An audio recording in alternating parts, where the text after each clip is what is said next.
आज मैं आपको बताने जा रहा हूँ साइंस क्लास, ठीक है, 10th क्लास का साइंस का सिलेबस, जहाँ दोस्तों हिंदी मीडियम में साइंस का सिलेबस मैं आपको बताने जा रहा हूँ। वार्षिक सिलेबस यानी कि फर्स्ट टर्म और सेकंड टर्म, आपको दोनों टर्म यहाँ पे आपको देखने को मिलेंगे। तो चलिए आप देख सकते हैं वार्षिक पाठ्यक्रम 2024-2025 का दोस्तों कक्षा 10 से, और विषय कोड क्या दोस्तों 086, ठीक है, क्या दोस्तों 086। तो चलिए आपको मैं बताने देना चाहता हूँ कि कौन से पार्ट में कौन कौन से जो पॉइंट है दोस्तों, ठीक है, वो आने वाले हैं। तो अध्याय पहले में क्या दोस्तों रासायनिक अभिक्रिया एवं समीकरण, क्या दोस्तों रासायनिक अभिक्रिया एवं समीकरण। तो आप इसको देख सकते हैं कि इस रासायनिक अभिक्रिया समीकरण में कौन कौन से पॉइंट आ रहे हैं, ठीक है, और कौन कौन से आपको क्या करना है, ठीक है, हेडिंग आपको याद करनी है, ठीक है। अध्याय दूसरा जिसका नाम है अम्ल क्षारक एवं लवण, क्या दोस्तों अम्ल क्षारक और लवण, ठीक है। तो इसमें आप देख सकते हैं कि आपको क्या क्या प्रयोग करना है, ठीक है। प्रयोग आप देख सकते हैं, यहाँ प्रयोग भी बताया गया है कि कौन से प्रयोग आपको समझना है और कौन से जो फॉर्मूला है दोस्तों, ठीक है, वो आपको सूत्र याद करने हैं यहाँ पे, ठीक है। चलिए अध्याय तीसरे पे चलते हैं। अभी जो चला है दोस्तों वो फर्स्ट टर्म का सिलेबस आपको मैं बता रहे हैं। अध्याय तीसरा, और तीसरे का नाम क्या दोस्तों धातु एवं अधातु, क्या दोस्तों धातु एवं अधातु, ठीक है। तो आपको क्या करना है, प्रयोग जिंक, आयरन, ठीक है, कॉपर, ठीक है, एल्युमिनियम, इस सभी को आपको क्या करना है, इन सभी का प्रयोग आपको करना है, ठीक है।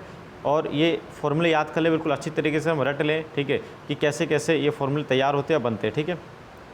क्योंकि ये अच्छी बात है दोस्तों कि सिलेबस आपको एक साल का सिलेबस पहले ही आपको पता चल चुका है, ठीक है। चलिए अब हम बात करते हैं, ठीक है, अध्याय पाँचवें का, ठीक है। अध्याय पाँचवें में क्या दोस्तों जैव प्रक्रम, इसमें आपको क्या करना है, सजीव पादप जंतु के बारे में, पोषण के बारे में, शोधन के बारे में, उत्सर्जन के बारे में।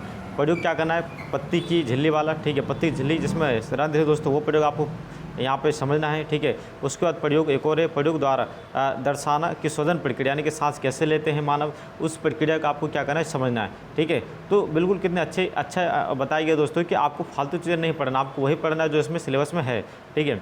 अध्याय छठे में चलते हैं। अध्याय छठे का नाम क्या दोस्तों पादप एवं जंतुओं में नियंत्रण एवं समन्वय, ठीक है। तो ये कोई ज़्यादा मतलब इसमें ज़्यादा कोई बड़ा सिलेबस नहीं दोस्तों, इसमें कुछ ही दो चार पॉइंट आपको कवर करना है।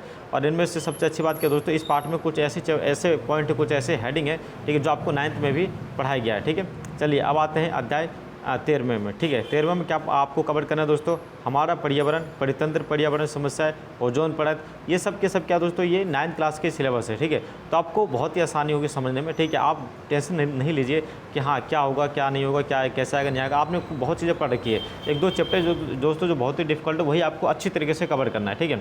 चलिए अब मैं बात कर रहा हूँ अध्याय 9वें में, और इसका नाम क्या, प्रकाश परावर्तन एवं अपरिवर्तन। देखिए ये चैप्टर भी 8वीं क्लास में हमको पढ़ाया गया था प्रकाश के बारे में। तो आपको प्रकाश के बारे में समझना है, और ये नियम तो हमेशा बार पूछे जाता है, और नियम का नाम क्या दोस्तों अपरिवर्तन, ठीक है, अपरिवर्तन के नियम, ठीक है। तो ये भी आपको समझना है, प्रयोग भी आपको बताया गया है, कौन सा प्रयोग करना है नहीं करना है, ठीक है। तो सभी हेडिंग आपको क्या करना है, बिल्कुल टिक कर लीजिए, ठीक है। आपने बुक में से ये टिक कर लीजिए कि कौन कौन से प्रयोग करना है, कौन कौन से हेडिंग आपको करना है, कौन कौन से चैप्टर आपको करना है, ठीक है। चलिए अब हम बात करते हैं अध्याय 10वें में, जिसका नाम है नेत्र और रंग बिरंगे संसार, क्या दोस्तों नेत्र और रंग बिरंगे संसार। तो इसमें सबसे ज़्यादा जो पूछे जाने वाला जो प्रश्न दोस्तों वो है प्रयोग भाग। प्रयोग में क्या है, कांच के प्रिज्म से गुजरने वाले प्रकाश की किरणों के पथ को प्रदर्शन करना, ठीक है। यही प्रयोग है दोस्तों, ये 12 प्रयोग ये पूछा जाता है। मैं चाहता हूँ दोस्तों अपनी तरफ से पर्सनली सजेशन है कि आप इस टॉपिक को जरूर कवर करके जाएँ, ठीक है। तो अभी तक जो मैं बता रहा था दोस्तों वो कौन सा था, वो फर्स्ट टर्म का सिलेबस था। अब हम बात करेंगे सेकंड टर्म के सिलेबस का, ठीक है। तो सेकंड टर्म का सिलेबस क्या दोस्तों, अध्याय 4 है, जिसका नाम है कार्बन एवं इसके यौगिक, क्या है दोस्तों कार्बन एवं उसके यौगिक। तो आपको ये चैप्टर पढ़ना, ये चैप्टर थोड़ा कठिन लगता है दोस्तों, तो मैं चाहूँगा इस चैप्टर को थोड़ा ज़्यादा समय दीजिए पढ़ने में। इसमें संतरित असंतरित पे पता नहीं बहुत सारे ऐसे पॉइंट दोस्तों जो आपने पहले कभी नहीं पढ़ी होगी, वो आपके सामने नया टॉपिक नए नाम के साथ आ रहा है, ठीक है। तो इसमें थोड़ी दिक्कत होगी, तो आप इसको 2 बार इसको क्या करिए, 2 बार इसको कवर कर लीजिएगा, ठीक है, कवर करिएगा।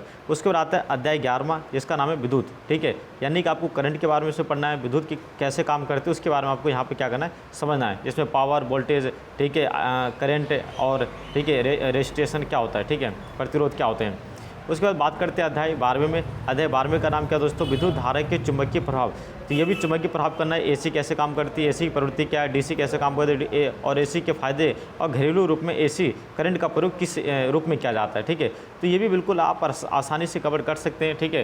तो अगर आपने शुरू से अभी से अगर आपने कोई एक टाइम टेबल सेट किया तो उम्मीद है कि दोस्तों आप फाइनल तक इस सारे के सारे पॉइंट कवर कर लीजिएगा आराम से।